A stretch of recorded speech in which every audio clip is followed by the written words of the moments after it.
Hello everyone, मैं प्रिया भगत आप लोगों का स्वागत करती हूँ आपके अपने यूट्यूब चैनल सक्सेस विद सागर में। तो फ्रेंड्स, आज का जो क्लास है वो है पश्चिम की ओर बहने वाली नदी। पश्चिम की ओर बहने वाली नदी है जो आपको बहुत ही परेशान करती होंगी।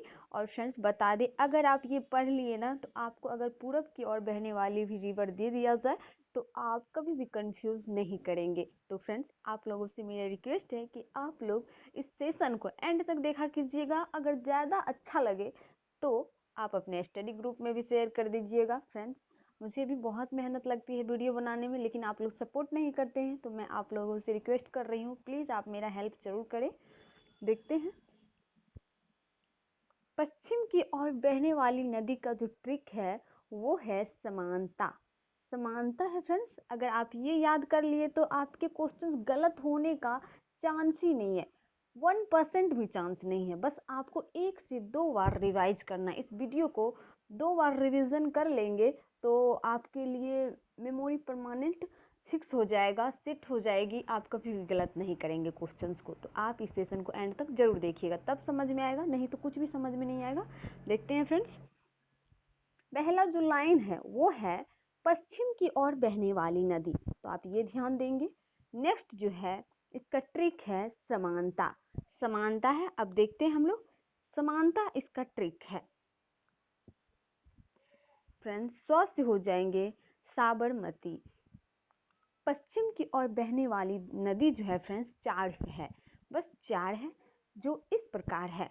100 से साबरमती हो जाएंगे जो पश्चिम की ओर बहती है। 9 से हो जाएंगे माही, माही भी पश्चिम की ओर बहती है। 9 से नर्मदा हो जाएंगे, नर्मदा भी पश्चिम की ओर बहती है।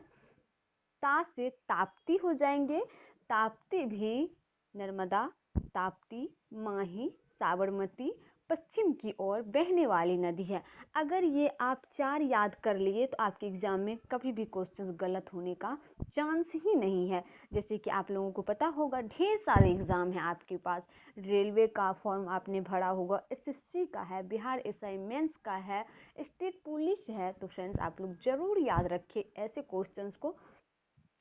तो देखते हैं फ्रेंड्स, आपको ट्रिक याद रखनी है, समानता। समानता याद रखनी है, बस सारा टेंशन खत्म। तो आपको याद रखना है, आप बस इतना तो याद रख लीजिए। आप कभी भी दिमाग में क्वेश्चन आया तो अटक करेगा कि समानता, बस आप अपना सेट कर लीजिएगा। पूरब से बहने वाली नदी भी क्लियर हो जाएंगी और पश्चिम से भी बहने वाली नदी क्लियर हो जाएंगी, तो आपको याद रखना है। और फ्रेंड्स बता दें, ये चारों नदियां जो है पश्चिम की ओर बहती है। ये चारों नदियां साबरमती, नर्मदा, ताप्ती, माही पश्चिम की ओर बहती है। यह चारों नदियां खंबात की खाड़ी में गिरती है, ये भी याद रखना है, अरब सागर के खंबात की खाड़ी में गिरती है। तो आपको ये याद रखना है। और फ्रेंड्स, मोस्ट इम्पॉर्टेंट फैक्ट तो ये है, नर्मदा और ताप्ती डेल्टा नहीं बनाती है। नर्मदा और ताप्ती डेल्टा नहीं बनाती है, कई बार एग्जाम में पूछे गए हैं, तो आपको याद रखना है। और फ्रेंड्स बता दें, अगर आप जनरल कंपटीशन का तैयारी कर रहे हैं, जिस जॉब का तैयारी कर रहे हैं, अगर आप सच्ची में जॉब चाहते हैं तो आपके पास सिलेबस होना चाहिए, प्रीवियस ईयर का क्वेश्चन पेपर रहना चाहिए। तो फ्रेंड्स, आप अगर कुछ पढ़ रहे हैं तो आप उसको मिलाइए कि हम जो पढ़ रहे हैं वो सही पढ़ रहे हैं या नहीं पढ़ रहे हैं। फ्रेंड्स, ये बाबू सोना करने से कुछ नहीं होगा, बस आप अपना पढ़ाई पे ध्यान दीजिए। एक जॉब ले लीजिए तब तो ज़िंदगी भर बचा हुआ है वही करने के लिए। तो फ्रेंड्स, आप लोग ध्यान दीजिए पढ़ाई पे।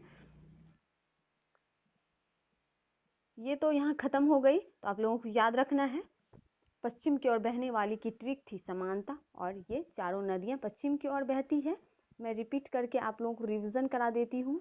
यह चारों नदियाँ खंबात की खाड़ी में गिरती है, अरब सागर के खंबात की खाड़ी में गिरती है। नर्मदा और ताप्ती डेल्टा नहीं बनाती है, तो इसके लिए इम्पोर्टेंट था, मैंने बता दिया। नेक्स्ट ट्रिक है डेन्यूब पर बसे शहर, ट्रिक के साथ। तो फ्रेंड्स, ये 3 शहर है, ज़्यादा नहीं है, 3 शहर है, बस आपको याद रख लेना है। और फ्रेंड्स बता दें, ये तीनों शहर अपने आप में बहुत ही इम्पोर्टेंट है, इसलिए मैंने इसको ऐड किया है। डेन्यूब जो है फ्रेंड्स नदी का नाम है।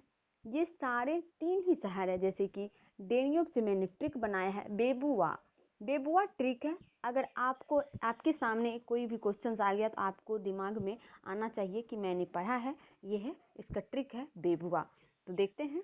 बे से हो जाएंगे फ्रेंड्स बेलग्रेड हो जाएंगे, बू से हो जाएंगे बुडापेस्ट, और वा से हो जाएंगे वियना। थोड़ा कंप्रोमाइज कर लीजिएगा, ठीक है। तो फ्रेंड्स आपको याद रखना है, बेलग्रेड इसलिए इंपॉर्टेंट है फ्रेंड्स, पहले बेलग्रेड बुडापेस्ट वियना जो है ये डेन्यूब नदी पे बसा हुआ है, डेन्यूब नदी पे बसा हुआ है।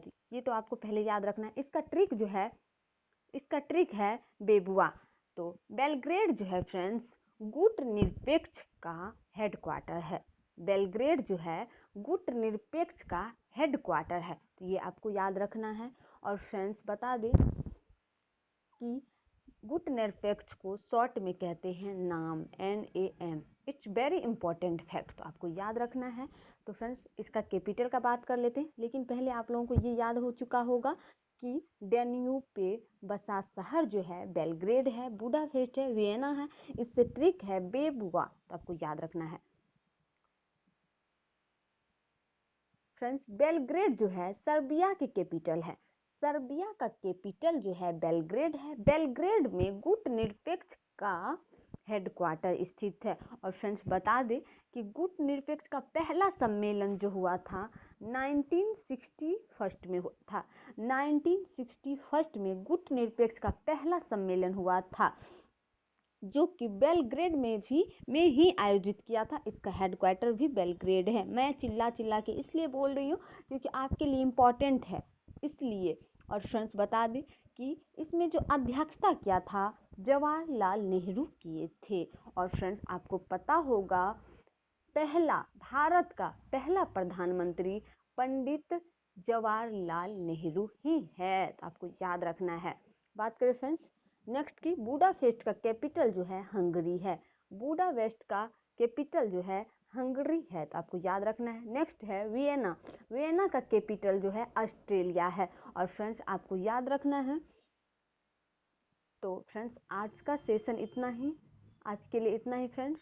और फ्रेंड्स बता दें इस सेशन आप लोगों को अच्छा लगा हो तो आप लोग कमेंट कीजिएगा। मैं इतना होप तो कर ही सकती हूँ ना कि आप इस वीडियो को देखते समय ही एक लाइक कर देंगे, एक कमेंट कर देंगे, अपने स्टडी ग्रुप में ज़्यादा से ज़्यादा शेयर भी कर देंगे फ्रेंड्स। तो आज के लिए इतना ही। Thank you guys, bye bye and take care. आप लोग अपना ख्याल रखिए, लॉकडाउन का पालन तो कर ही रहे होंगे। और फ्रेंड्स पढ़ाई को जारी रखिए, पढ़ाई को जारी रखिए। ये लॉकडाउन खत्म होते ही आपके एग्जाम लिए जाएंगे। ये ट्रिक को जरूर याद रखिएगा, बस 1 से 2 बार रिवीजन कर लीजिएगा। रिवीजन बहुत ही मायने रखता है स्टूडेंट के लिए फ्रेंड्स, चाहे वो कोई भी क्वेश्चन हो, कोई भी टॉपिक हो, आप रिवीजन करते रहिए, आप अच्छे से सक्सेस करेंगे। ये मैं कहती हूँ, मेरा मानना है। पढ़ाई कीजिए।